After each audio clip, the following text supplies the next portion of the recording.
আমাদের এক দফায় ওটা স্পষ্টভাবেই বলা ছিল যে আমরা রাষ্ট্রের কাঠামোগত সংস্কার চাই, আমরা ফ্যাসিবাদী ব্যবস্থার বিলোপ চেয়েছি, আমরা শুধু শেখ হাসিনার পতন চাই নাই। কিন্তু সেই ব্যবস্থার বিলোপ হয় নাই, সেই ব্যবস্থার উপরে শেখ হাসিনার সিটে এখন তারেক রহমান বসে গেছে।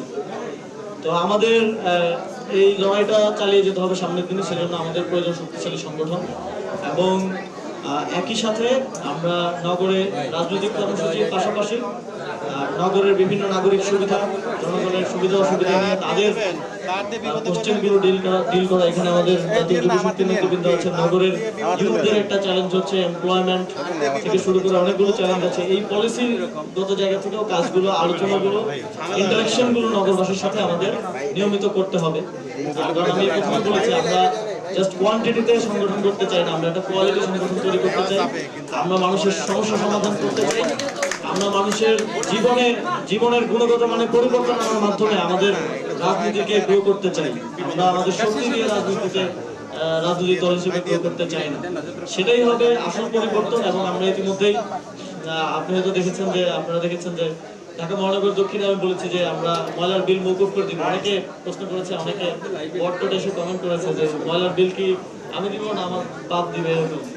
তো এটা পৃথিবীতে নজির আছে। এটা প্রথম আমরা বলছি, ইভেন ওয়েস্ট একটা রিসোর্স এবং এই ওয়েস্ট প্রপারলি ম্যানেজমেন্ট করতে পারলে সিটি কর্পোরেশন, দুইটা সিটি কর্পোরেশন মিলিয়ে 1000 কোটি টাকা ইয়ারলি প্রফিট করা পসিবল। এটা থেকে হাউস হোল্ড থেকে 100 টাকা করে নেওয়ার আমার প্রয়োজন নাই, বরং আমি হাউস হোল্ডকে আরো টাকা দিতে পারবো যদি প্রপার ম্যানেজমেন্ট করা যায়।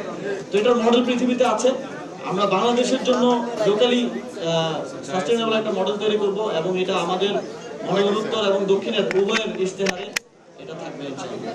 এবং শুধু এটা না, বাংলাদেশে স্থানীয় সরকার আইডিয়ালি পৃথিবীতে যেভাবে এম্পাওয়ার, যেমন পৃথিবীর বিভিন্ন জায়গায় লোকাল গভর্নমেন্টের আন্ডারে কিন্তু ওয়াটার ম্যানেজমেন্ট থাকে, লোকাল গভর্নমেন্টের আন্ডারে এই যে ওয়েস্ট ম্যানেজমেন্ট থাকে, এর বাইরেও ইউটিলিটিস, বিদ্যুৎ থেকে শুরু করে সবকিছু লোকাল গভর্নমেন্টের আন্ডারে থাকে।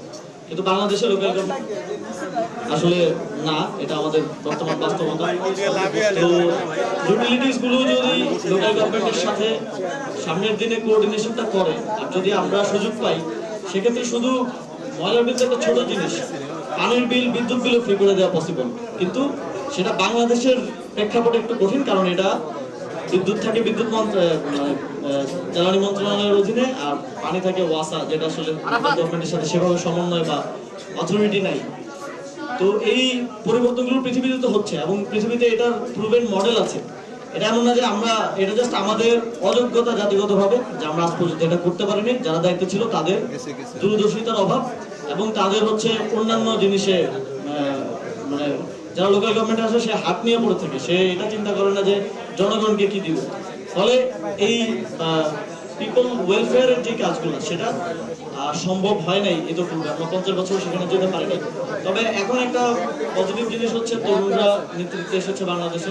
তরুণরা ইতিপূর্বেও পরিবর্তন করে দেখিয়েছে যখন তারা দায়িত্ব ছিল, তারা ভবিষ্যতেও পরিবর্তন করার সক্ষমতা তাদের আছে এবং গ্লোবালাইজেশনের মাধ্যমে তারা পৃথিবীর সাথে খুব বেশি ভালোভাবে কানেক্টেড। সুতরাং পৃথিবী এগিয়ে যাবে, বাংলাদেশ পিছিয়ে থাকবে, এটা সম্ভব নয় তরুণদের নেতৃত্বের সময়। এবং শুধু আমাদের না, অন্যান্য পার্টি থেকেও আমরা দেখছি তরুণদেরকে প্রার্থী করা হচ্ছে। আমরা এটা আমরা পজিটিভলি গ্রহণ করি, কারণ এখন প্রতিদ্বন্দ্বিতাটা পুরনো রাজনৈতিক বন্দোবস্তের লোকদের মধ্যে হবে না। এখন যারা নতুন রাজনৈতিক বন্দোবস্ত চায় তাদের মধ্যে প্রতিদ্বন্দ্বিতাটা হবে। তো দিন শেষে অন্য পার্টি থেকে তরুণদেরকে দিলেও রাজনীতিটা এনসিপি রাজনীতি হচ্ছে। এনসিপি যে রাজনীতির কথা গণঅভ্যুত্থানের সময় থেকে, গণঅভ্যুত্থানের পর থেকে বলে আসছে, সে দেখা যাচ্ছে। তো সেটার জন্য সবচেয়ে গুরুত্বপূর্ণ এলিমেন্ট, সবচেয়ে গুরুত্বপূর্ণ প্রভাবক হচ্ছেন আপনারা, ঢাকা মহানগর উত্তর এবং জাতীয় নেতাকর্মী আছেন থানা এবং ওয়ার্ড পর্যায়ে।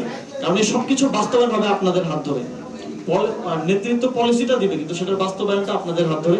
আপনাদের গুডউইল, আপনাদের নগরের প্রতি কমিটমেন্টের জায়গা থেকে তৈরি হবে এবং আপনাদেরও নগরের সাথে একটা যোগাযোগ সম্পর্ক তৈরি হবে। এখানে তো শুধু মেয়র একটা জিনিস না, এখানে কাউন্সিলরও আছে এবং কাউন্সিলরের বাইরেও পাড়ায় পাড়ায়, মহল্লায় মহল্লায় লোকাল লিডার আছে। সেটা আপনাদেরকে হয়ে উঠতে হবে এবং আপনারা সেটা হওয়ার সমস্ত যোগ্যতা আপনাদের আছে, এটা আমি বিশ্বাস করি। এভাবেই জাতীয় নাগরিক পার্টি আগামী দিনে বাংলাদেশের জনগণের জন্য ইনোভেটেবল একটা পার্টি হিসেবে তৈরি হবে এবং এমন একদিন আসবে যখন বাংলাদেশের মানুষ জাতীয় নাগরিক পার্টিকে ক্ষমতায় আনাটা এই দেশের মানুষের জন্য একটা নতুন গণ আন্দোলনের রূপ নেবে ইনশাআল্লাহ। তো সেই লড়াইটাতে আপনারা সবাই আমাদের সাথে, আমরা একসাথে এই লড়াইটা করব।